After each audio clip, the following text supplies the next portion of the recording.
Para apresentar o prêmio Faz Diferença, Miriam Leitão e Anselmo Góes. Voltar o TP, gente. Tá um TP no meio do caminho. Volta pro começo. Que a gente tem que começar com boa noite. Boa noite.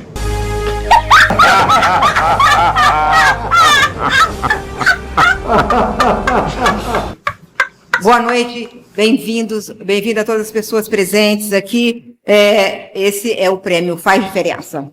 Para receber o prêmio, convidamos o palco o presidente do TSE, ministro Edson Fachin, o integrante da Corte, ministro Benedito Gonçalves, e o ex-presidente do Tribunal, ministro Luiz Roberto Barroso.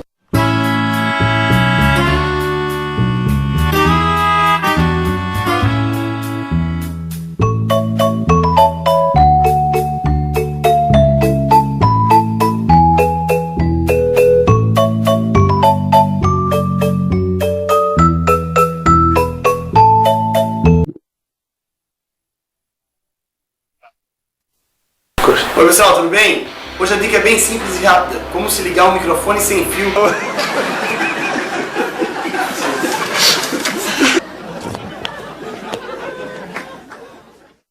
Prezado Zé Roberto, prezado Alain, Miriam, Anselmo, é impossível descrever a alegria de estar aqui. Eu gosto sempre de dizer que poder agradecer é uma bênção. E, portanto, nós estamos aqui para agradecer. Eu sou dado a falar de improvisos, mas os tempos não estão para improvisos. É verdade.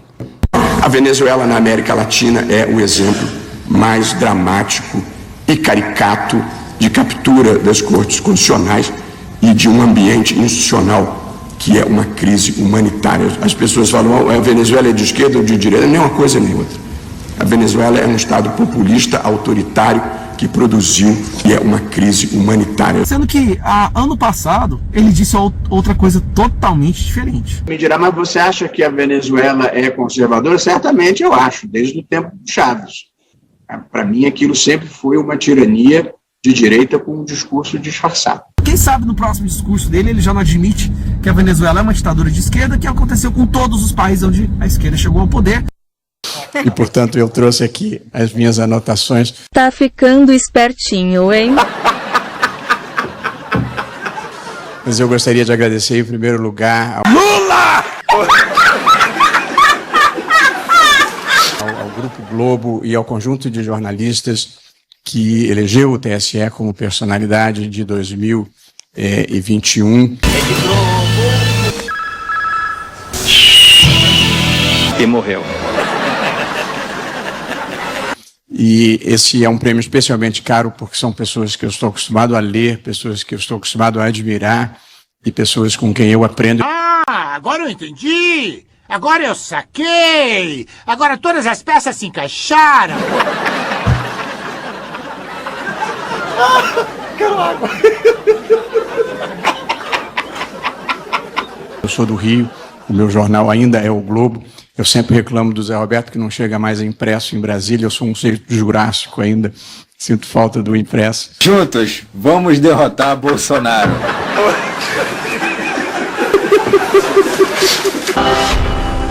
Tá ruim pra todo mundo. Acabou a mamata. Oi, gente, tudo bem? Recentemente viralizou um vídeo meu do Linha de Frente, em que eu falo que antigamente jorrava dinheiro na imprensa com muito mais intensidade e volume do que agora. E algumas pessoas têm contestado, enfim, os dados e contra fatos não há argumento, gente. Eu nunca falo alguma coisa sem antes estudar e pesquisar. O governo Bolsonaro gastou em 4 anos 258 milhões de reais com publicidade. No governo Lula, os gastos de 2003 a 2009 foram de 7,7 bilhões de reais. No governo Dilma, em 4 anos, ela gastou 9 bilhões de reais em publicidade. Eu vou colocar aí no vídeo a fonte de onde eu vi esses vídeos. O primeiro é de 24 de abril de 2010, foi feito por Rodrigo Rangel, do Estadão. Ele que verificou esses dados e disse que em 6 anos os gastos do governo Lula subiram 48% com comunicação. Ele anunciava em 499 veículos de comunicação e depois de 6 anos em 7.047. Eu quis destacar a afetividade nesses tempos difíceis da vida no mundo e no Brasil, em que nós procuramos enfrentar o ódio, as acusações falsas e as insinuações infamantes. Eu gostaria, assim, todas as posições merecem respeito e consideração, de preferência se forem verbalizadas com educação. Tá bom. Mas a gente tem que trabalhar sobre fatos. Isso foi o que se perdeu no Brasil. É verdade. Nós vivemos um momento crucial na vida brasileira, que é um esforço de restabelecer um mínimo de veracidade e de compromisso com o que se fala. É verdade. Quer dizer, às vezes não.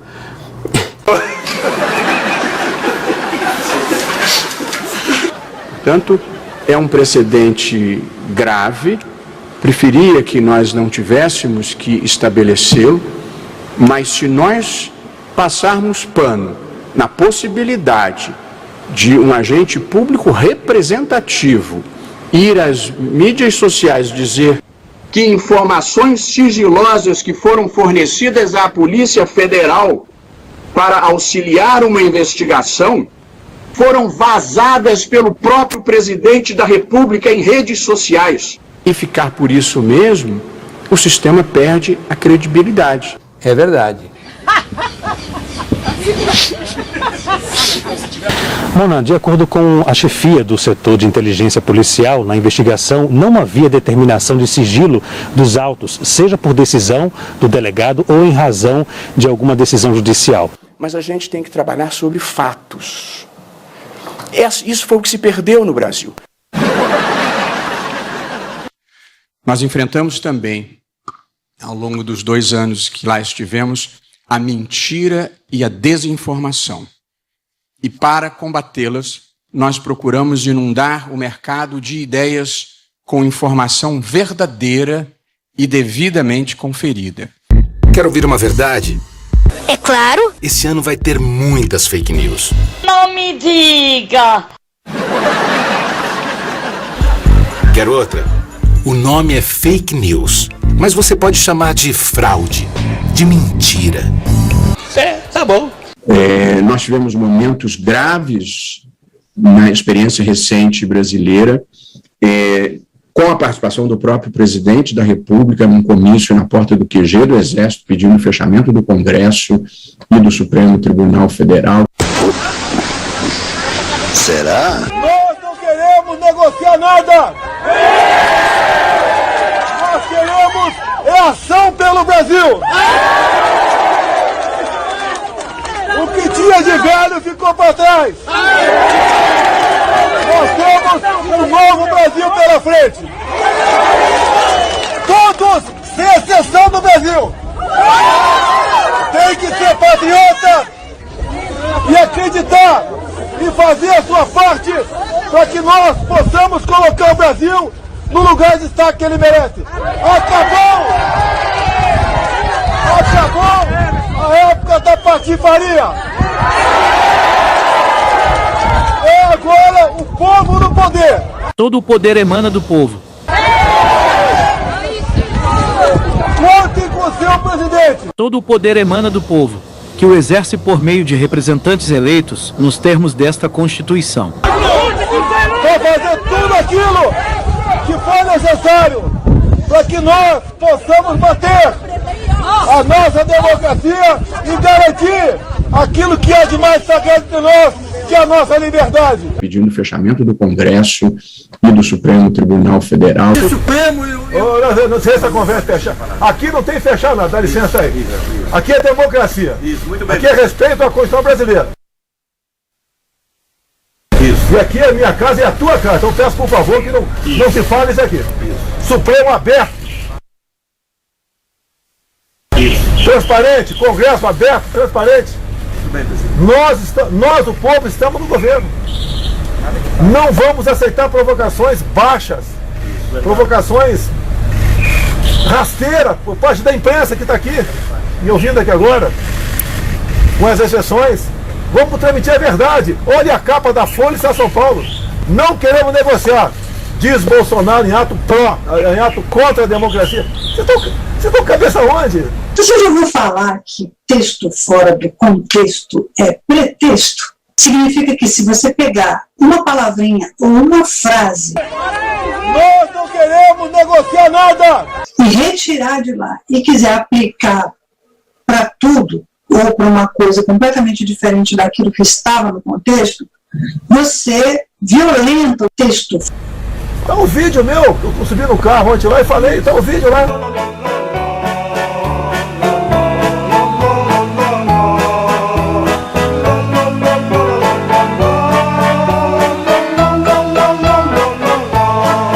Fique de olho no que é fato ou fake. A gente busca a verdade para você não acreditar em fraude.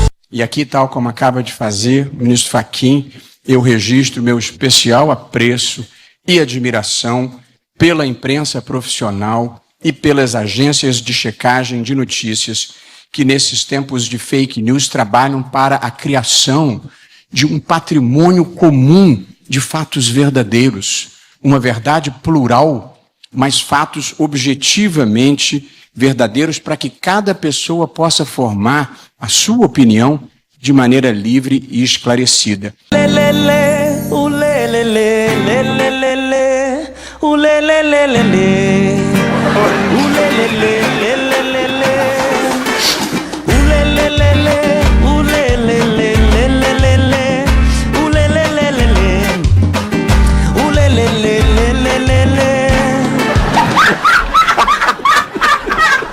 Por favor.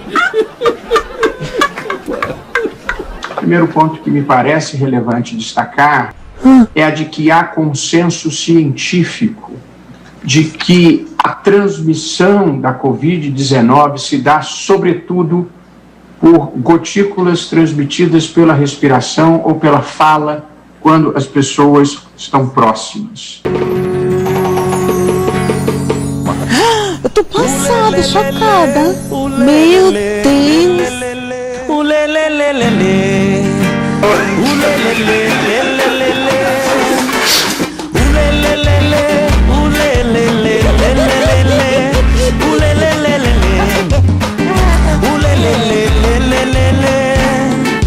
E porque assim é, o distanciamento social e o uso de máscaras são unanimemente reconhecidos como medidas protetivas que protegem, que salvam vidas e protegem a saúde. Em situações mais agudas, se adota uma fórmula mais rígida e radical de distanciamento social, que tem sido identificada pelo nome anglo-saxão de lockdown. Esta tem sido a necessidade, um distanciamento social rigoroso.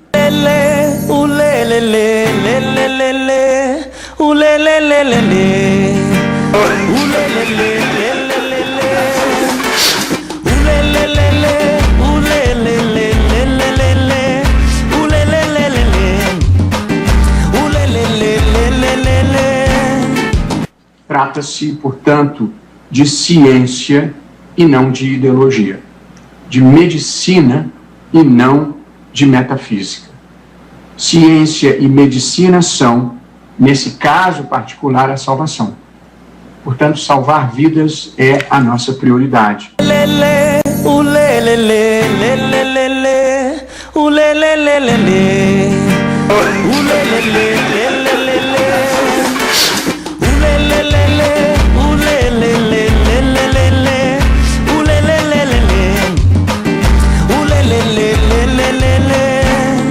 Já passamos de 600 mil mortos.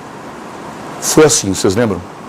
Agora já começam a desacelerar a informação. Por quê?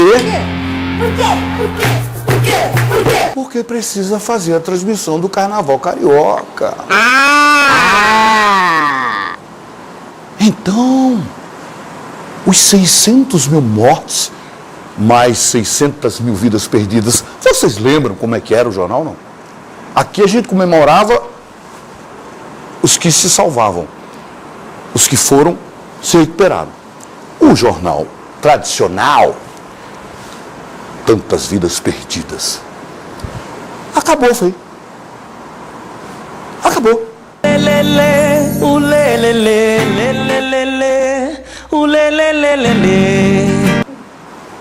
Ah, lógico. É carnaval.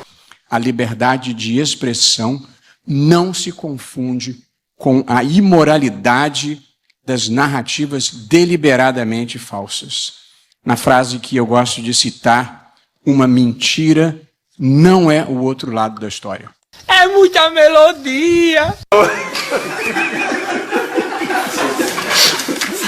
A nossa geração, que foi a geração que derrotou a tortura, os desaparecimentos, a censura, os sucessivos fechamentos do Congresso, as cassações de mandatos, as aposentadorias compulsórias e outros desvios ditatoriais. E o próprio presidente do Senado dá uma palavrinha aí que dá um recado. Eu não interfiro em questões interna corporis do STF.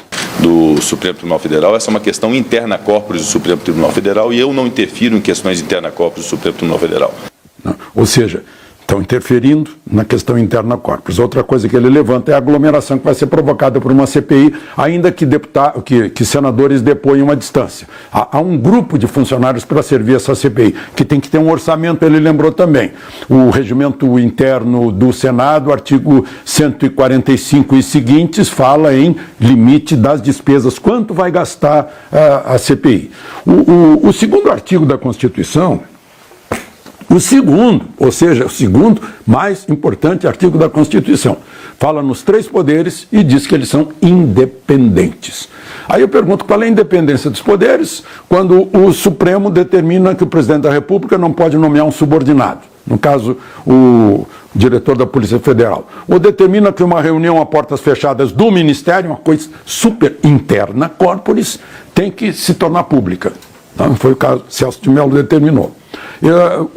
O Supremo determina, a despeito do que está no artigo 53 da Constituição, da inviolabilidade do mandato por qualquer manifestação expressa, né? Mandou prender um deputado e a Câmara se curvou. Agora o Senado se curva diante da independência dos poderes. Por ironia, um dos 2 senadores do mesmo partido, do Cidadania, o senador Jorge Cajuru, foi quem, exatamente há 2 semanas, entregou nas mãos do presidente do Senado 2.600.000 assinaturas pedindo o impeachment do ministro Alexandre de Moraes. É o mesmo senador que agora pediu a interferência do Supremo, interferência no Senado, para impor essa CPI. Sim, a CPI está com 30 assinaturas de pedido, perfeito, né? Mas interna corporis, independência de poderes. Eu acho que se não prevalecer a Constituição, né, sobre a Constituição, o pessoal do direito entende nec plus ultra, nada além da Constituição. Se houver alguma vontade pessoal acima da Constituição, nós temos aí um sério problema. E mais, a Polícia Federal está investigando verba para respiradores, verba para hospitais de campanha, verba para equipamento de proteção. Isso já está sendo investigado no âmbito policial, né? E tem uma outra questão.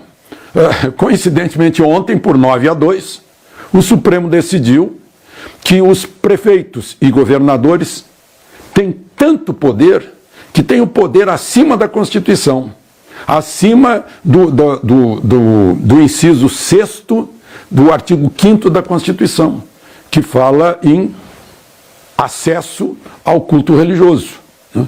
Deram a um decreto municipal e a um decreto estadual poderes. Então isso põe por terra a responsabilidade do presidente da República. O próprio Supremo está dizendo que a responsabilidade na administração da pandemia é de prefeitos e governadores, a tal ponto que pode até contrariar a Constituição, né? O Supremo se sentiu com tanto poder que transmitiu um poder subsidiário aos prefeitos e aos governadores, né? E a gente há de se perguntar, de onde vem esse poder? Aí eu lembro de João Evangelista, né, que conta o diálogo entre Pilatos e Jesus. Pilatos diz: você sabe que eu tenho o poder de te livrar ou de te crucificar? E Jesus responde: não terias esse poder se não viesse do alto. Qual é o poder do Supremo? É o poder da Constituição. Qual é o poder da Constituição? O poder que o povo deu aos constituintes para fazer essa Constituição. Então aí o poder vem de baixo, do povo. E aí entra num paradoxo, que no momento em que o Supremo enfraquece a Constituição, está enfraquecendo o seu próprio poder, que o seu poder é dado pela Constituição. E essas interferências, já houve uma desarmonia, e houve vários rompimentos da independência e mais rompimentos ainda de artigos da Constituição que são interpretados ao contrário. Então, realmente, nós estamos numa situação bem complicada, né? A gente olha lá para a Inglaterra, cobrindo a morte do príncipe Philip, né? E fala na estabilidade inglesa conferida pela monarquia, né? E a gente fica aqui desejando que a Constituição, né, confira estabilidade a nós, mas para ter estabilidade ela tem que ser seguida à risca. Esse é o livrinho. E ali em João 8,32, está bem claro: e conhecereis a verdade, e a verdade vos libertará. Obviamente que a verdade é Jesus, é Cristo. Trazendo para o nosso paralelo aqui, o nosso nível dos mortais, a essa minha tribuna eu tenho usado e muito, e a minha munição, senhor presidente, é a verdade. E tem incomodado muita gente. Tá ok?